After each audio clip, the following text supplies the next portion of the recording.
So I recently came across a video of this woman saying that she conducted a scientific experiment to prove that women aren't picking wrong partners, there just aren't good men to pick from. Let's break down the claims in her video and look at the scientific and logical gaps in her experiment. Mind you, the intention here is not to shame or criticize her, but to analyze critically and encourage a more informed conversation around relationships and science.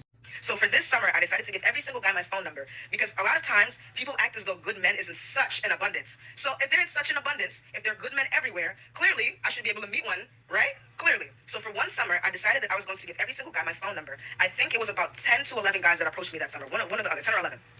So I decided that it didn't matter where they came from. It didn't matter how tall they were. It didn't matter where they came from. It didn't matter. Their age didn't matter. Well, their age didn't matter because it had to be relative to my age. But basically, I gave every single one my number, and there was almost no criteria just to see how it would have panned out.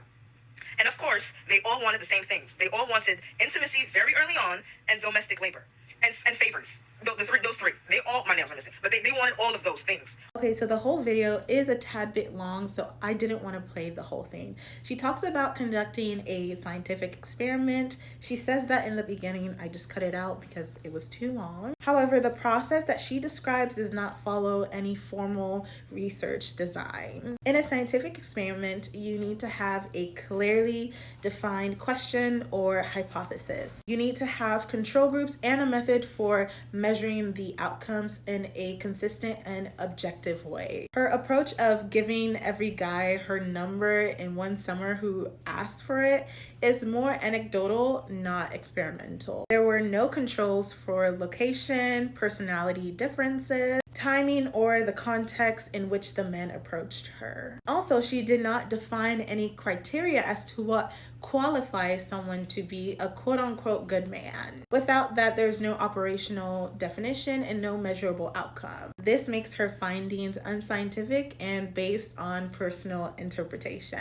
The experiment makes some flawed assumptions. By distributing her numbers, she assumes that this is a way to test the pool of available men. Attraction and relationship dynamics are not built on random selection. They are about connection, compatibility, and also emotional intelligence. She assumes that if there's an abundance of good men, they should all make themselves known by receiving her number. This is a huge error because it oversimplifies human behavior. Many emotionally healthy men might not be inclined to pursue someone they just met briefly, or if there is physical attraction but there's no chemistry, they might not be prone to asking you for your number. Relationships require mutual interest and effort, not just access. The claim that all the men she met, 10 or 11, or that she gave her number to, wanted intimacy is an overgeneralization. Just because several men that you are counted, the 10 or 11, wanted just one thing doesn't mean that all men will. Making conclusions about an entire gender based on a handful, 10, 11 encounters leads to confirmation bias. Also, there's also a lack of awareness of selection bias here. The types of men that ask for a woman's number in passing may have different intentions than those who build relationships gradually. We can't assume that this sample represents all men. Mind you, the sample was 10 or 11 men, represents all men, especially the ones that are intentional and emotionally mature. A critical oversight in her experiment is the absence of context and intentionality. She didn't filter based on her shared values, communication style, or emotional and relationship goals.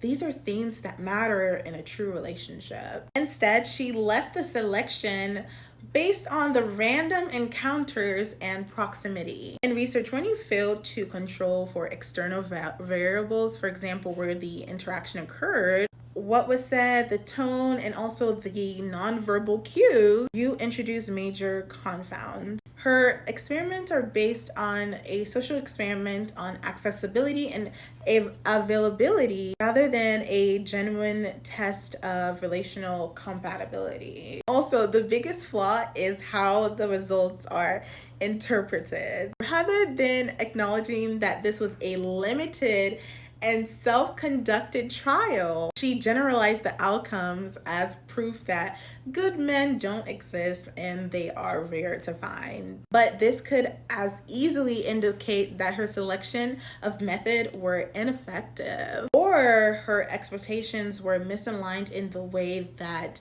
healthy men form genuine connections. So while her video might relate to some frustrations in the dating world, the conclusions it draws aren't backed by real data or sound methodology. The experiment lacks scientific rigor, emotional depth, and contextual understanding. It's okay to share personal stories, but labeling them as experiments spreads misinformation. So key point, let's try not to generalize from a limited experience. This is all for this video, guys.